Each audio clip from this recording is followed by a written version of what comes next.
Welcome back, everybody. Today I'm going to teach you how to beat the Archivist in Star Wars Jedi Challenges. So if you've been stuck in the Archivist for a while and you were just dying to get that purple lightsaber, then definitely keep watching, because by the end of this video you're going to know exactly how to beat the game and finally become a Jedi Master. These tips I'm about to share with you have already helped others, including the one and only Dude Vader. Congrats again, he just became a Jedi Master last week. These tips can also help you. So, let's get started. I am happy to see you again. There are 10 tips. I'm going to save the boring ones for last. Tip number 1. Learn the moves. The Archivist battle is your final exam for this game. If you don't study for your final exam, then you're kind of a ridiculous person. Professional fighters watch footage of their opponents to prepare for their fights. Not only do they memorize all of their opponent's moves, but they practice reacting to those moves until it becomes just pure muscle memory for them. Luckily, you don't have to do this for this battle. If and when you ever decide to face the Archivist without those yellow blocking indicators on your screen, like I do in this video, then yeah, you're gonna have to do all the things. And if you don't believe me, look at this. Look at my wall. What are those? Those are the Archivist moves on my whiteboard, literally right next to my bed. I know what you're thinking, wow, he must be extremely lonely. And you are right. So for now, my suggestion is this. Go back to the first encounter Archivist battle and only focus on blocking. No attacking whatsoever. Not even when you stagger her. So when you see her do this, don't attack that orb. Just try practicing until you can go 15 minutes without dying. Then after 15 minutes, you can quit the match and try her again on the epic encounter. That's what helped me memorize her attacks and just get super comfortable with her just in general. Tip number 2, stop showing off. I know you've been waiting your entire life, like me, to start a battle like this. Or like this. But now is just not the time for that. The Archivist is stupid fast, and you need as much time as possible to be able to react and move quickly enough to block her attacks. The position I like the most for this is what's called the ready position, according to Rebels. Okay, great. Yeah, that's ready position. It's super basic, it's not flashy at all, but it's efficient, especially against your backup droids. So just hold your lightsaber like this and just keep your movements really minimal, like Obi-Wan in A New Hope. You know, don't get fancy. None of that, right? Now, somewhere out in the world, there's a tutorial that suggests holding your lightsaber horizontally to block incoming fire from droids. I find that advice to just be the worst. It's not natural and just tires you out really quick. I mean, would you rather do this or this? I don't want to put words in your mouth, but case closed. Tip number 3, close yourself off from the Force. By this, I mean, have you ever tried running with ankle weights? Same principle. Practice dueling the Archivist a few times without any Force powers or abilities. It's kind of excruciating, but the reason I love this so much is because it will literally force your mind to pay more attention and react quicker. It will help you develop quicker reflexes that way. Tip number 4, after you've closed yourself off from the Force, open yourself back up. So now that you ran a few laps with those ankle weights on, take them off. You're gonna feel like you're on steroids, and steroids are the secret to being really successful. I'm just kidding, they're really bad for you. Don't ever do them. Don't let anyone that you love do them either. So here are my personal recommendations for Force powers and abilities. For your Force power, push. Push is really the only Force power that makes sense to me, period. But especially for this duel. I choose to save it for what I think is the hardest part of the battle, and that is when the Archivist uses this mind trick on you that prevents you from seeing any blocking indicators for the next few seconds. Those few seconds will do enough damage to nearly kill you and are pretty much impossible to defend against. But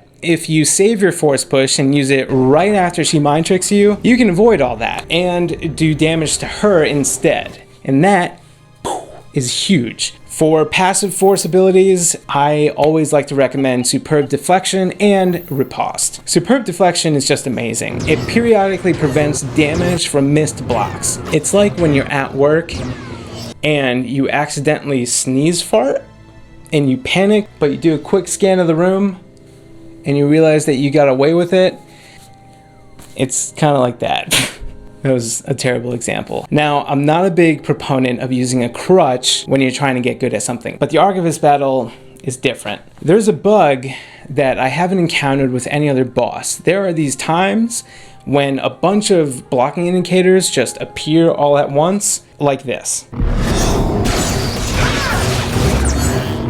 So at first, I just thought that this was a really tough combo, but then I realized that her movements weren't even in sync with the blocking indicators. I'm pretty confident that it's just a bug in the game and not something that we could be expected to reasonably defend against, so the only thing we can do is to minimize damage done to us with Superb Deflection. The other passive ability I like is Riposte. It makes non-critical strikes do double damage.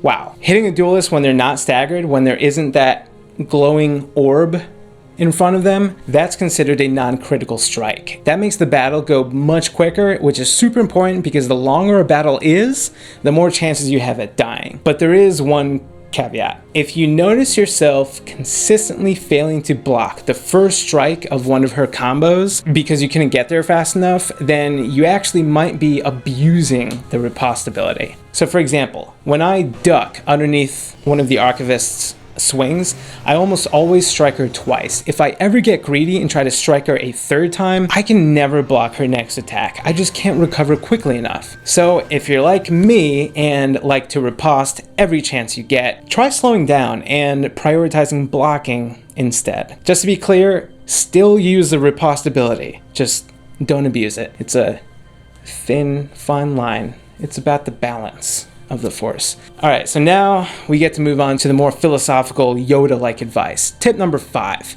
don't use Second Wind.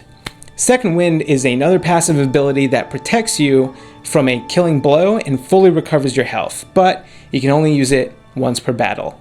In other words, you get 2 lives instead of 1. In the past, I've actually suggested using Second Wind, but I've since changed my mind. I found that the game lags quite a lot. At the moment, Second Wind activates. It's very distracting and very frustrating. More importantly, however, I firmly believe that knowing that you have a second life, it just makes you more careless in the way that you fight. This will not make you a better player. To get better, you need to train in a deliberate manner. You need to always be afraid that the next strike could end you. This makes you work harder, and working harder makes you succeed more often. That leads me to my next tip, tip number 6, do or do not. There is no try. If all you do is try to beat the Archivist, then that means you don't truly believe you will succeed, and you won't fight as hard. It kind of does the same thing to you mentally that Second Wind does. It's a crutch. So from now on, whenever you battle the Archivist, instead of saying, I'm gonna try my best,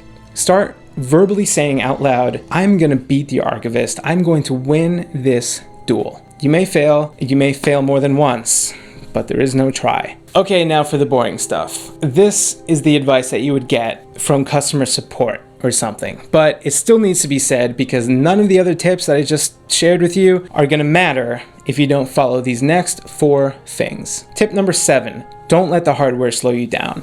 Make sure that your phone and your Jedi Challenges app are completely up to date. Make sure that all of your devices are fully charged. That means your headset, your lightsaber, your beacon, and your phone. Calibrate your lightsaber before you launch the game, and make sure that these double prongs here are facing up when you calibrate. Some people found that when they face up, the lightsaber is more accurate. So these are your low-hanging fruit. There could be a number of things that could be preventing you from beating the game, and these are just really easy and quick to fix, so just get them out of the way. Tip number 8, play on a rug or carpet. Avoid shiny floors, including hardwood floors with a glossy finish. I have hardwood in my house and I could totally tell the difference when I play on hardwood versus my carpet or rug, because the lightsaber, it'll just do whatever it wants in the game. And if you don't have quick or easy access to a rug or carpet, just take a towel, lie it down on the floor, and put your beacon on top of it.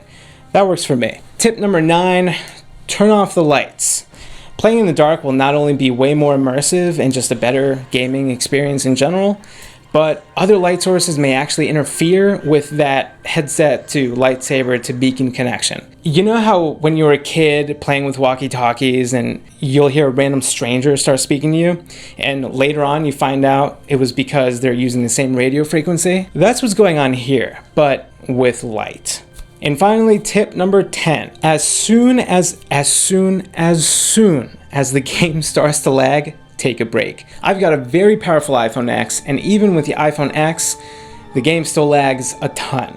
And when I'm dueling anyone on any difficulty, the game will start to lag at about 20 minutes in every time. And unless you hate happiness, don't you dare play with that lag. You'll get extremely frustrated very quickly. I'm getting upset right now just talking about it. Instead of getting upset, do this. As soon as you notice the game start to lag, quickly pause the game, touch that button right there, take a deep breath, and say this. Okay, there's the lag. I'm going to take a 15-minute break. This is a completely normal part of the game and a very small price to pay for being a freaking Jedi. Then just take out your phone from the headset and put the game down. It sucks, but there's nothing we can do about it right now until better hardware comes out, I guess. I don't know. The Jedi can learn patience, and so can you. So I guess treat this as like a exercise of patience. And if you can't do that, well, you're probably a millennial. Pass on what you have learned. That is the true burden of all masters.